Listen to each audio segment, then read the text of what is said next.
Welcome back to another video. Thanks so much for tuning in. Slightly different one this week, and if you have clicked on this video, then you probably already know what variable ND filters are. So you've just spent a lot of money on your camera, and then you find out you've got to buy other things as well, like a microphone, spare batteries, other lenses, cables, tripods, stands, lights, and filters. Now, if you're just starting out, this can be quite discouraging when you find out that you have to spend even more money on little extra things like that just to step up the video quality.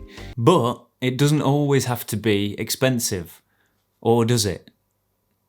Well, that's what we're going to find out. Now, Tide Optics have been very kind and they've sent me their own variable ND filter to review. I thought I'd put it to the test and see if it was good enough for a beginner or even a semi-pro videographer. And what better way of putting it to the test than comparing it to the however many times more expensive Polar Pro variable ND filter.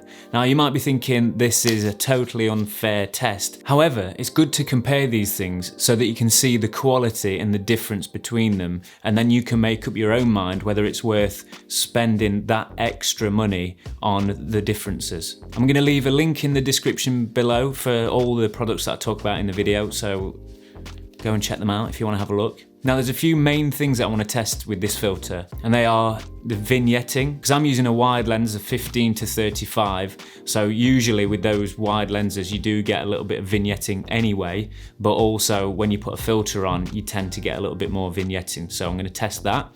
I'm also going to test if for any cross patterns, which is usually the case with the variable ND filters, even some of the more expensive ones. Any shifts in colour.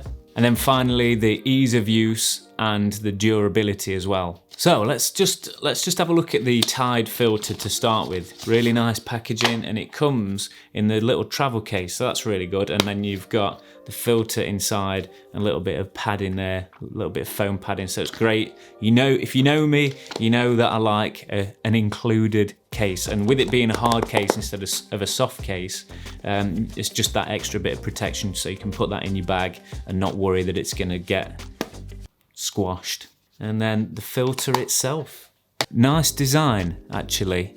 I like the logo. My first impressions are that it feels really good. The motion is really smooth, so you can be quite precise with where you set the filter, so that's good. I like that. Markings are really clear on it. It's got an 18-layer nano coated glass, whatever that means. I'm sure it's good. An aluminium frame, as I say, that feels really sturdy. It's also got anti-reflection technology as well. Comes with a 2-year warranty, which is extremely good. What I really like about Tide Optics is that they give a small percentage of the sale to an ocean charity. So if you're all about supporting the planet, then definitely a good company to buy from. They've got different sizes available to fit the lens that you have. So they've got 67mm, 72mm, 77mm, and the 82mm. I've got the 82mm. If you're looking at buying a filter for your first time, make sure that you look on your lens and there's a little symbol on the front of your lens, like a circle with a cross through it like that, and then it will have the filter size. So look out for that, that's what you do, and then you check on the website or wherever you're getting it from and make sure you purchase the right size. Obviously, you're not going to check and then purchase the wrong size, are you? Now, I did a few different types of tests. I took it outside when the weather was all right. It's not now.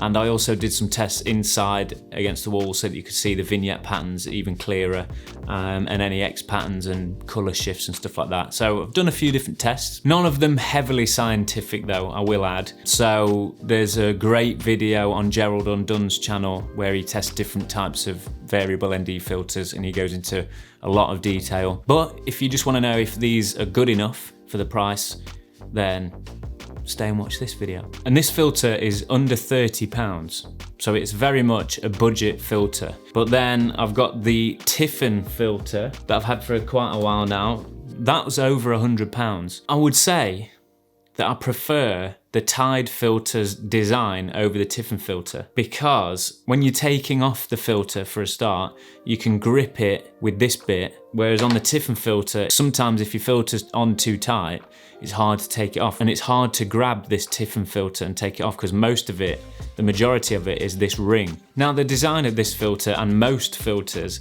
is that there's a minimum and a maximum mark on the sides, but it doesn't stop at either of those points. It's literally just spins around like that continuously all the way around. So you have to actually look where the markings are on the side to know how many stops of light you're cutting out, basically.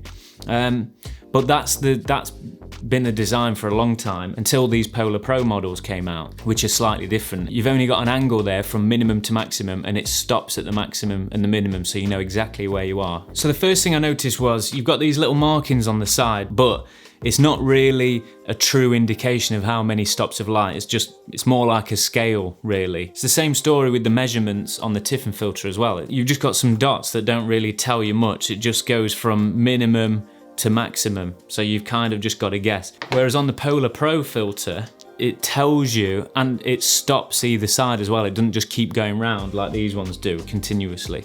It also shows you how many stops of light you're cutting out. But not a deal breaker, because if you're just filming and you need to be really quick and you're just gonna dial in the exposure with the filter as and when, and you don't need to take note of the exact amount of stops that you're cutting out, then it doesn't matter. But if you've got a bit more time and you need that precision, then this little extra feature is very handy. So what I noticed with this to start with was when you're at the minimum mark, for example, and you're turning it up slowly, it only starts to take effect about after maybe the third or fourth marking. So nothing happens until you get to that point. Is it a big deal? No, because that's the same with the Tiffin filter as well. So as you can see from these examples, when I'm filming up at the sky, there's a slight colour shift, but only very slightly.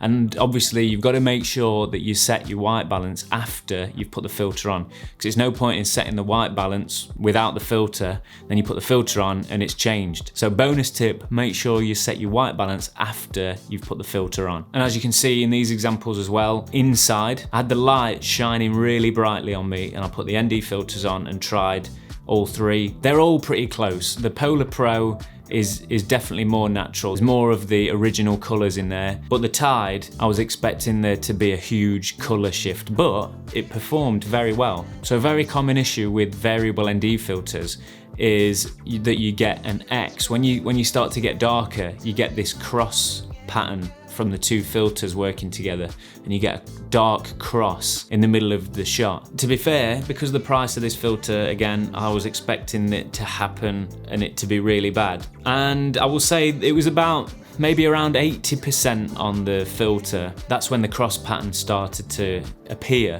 But that's with the wide lens. I tested it with the Tiffin filter as well, and it was the same, to be honest, on the wide angle lens. So it's performing extremely well. But the thing is, with the Tiffin filter, it casts, as you can see on this example, it casts like a bluey purple tint over that X pattern, and that's not very nice. But with the Tide filter, that pattern, that X was surprisingly very neutral. There was barely any colour shift in that, so that is a bonus. Now when you compare this X pattern to the Polar Pro, maybe you've not seen anything like this before, you'd be very surprised, you think that is horrible. But it's it's a common thing with all variable ND filters, and the reason why the Polar Pro doesn't have it is because it's working in a slightly different way, but you're paying a lot extra for that. And as you can see in this example, when there's more in the frame, you can't really notice that pattern. So my advice is don't go all the way up,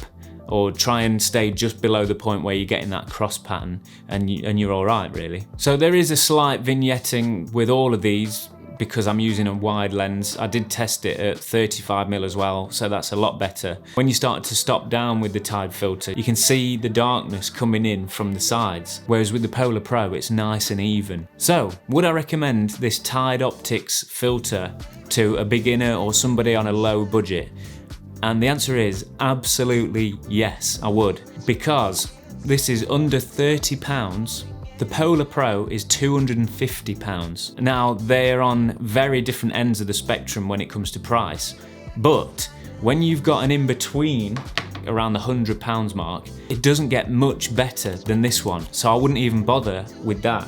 £30, you could buy 3 of these before you bought one of the Tiffins, and they're just as good. Yes, it might not be as well built, but if it did break, you can buy another one and you're still better off. Now the Polar Pro I recommend for people who are doing a lot of paid work and you need that extra quality in your image. If you're just doing YouTube videos or stuff like that, or vlogs, or you're doing the odd bit of paid work, then I definitely recommend this. It's the best budget ND filter I've used, and I have used quite a few. So thank you, Tide Optics, for sending me this. Really appreciate it. Right, so I hope you've enjoyed this video. As always, let me know what you think in the comments below. Give this video a thumbs up, share it with your friends, subscribe if you're new here, and I'll see you in the next one.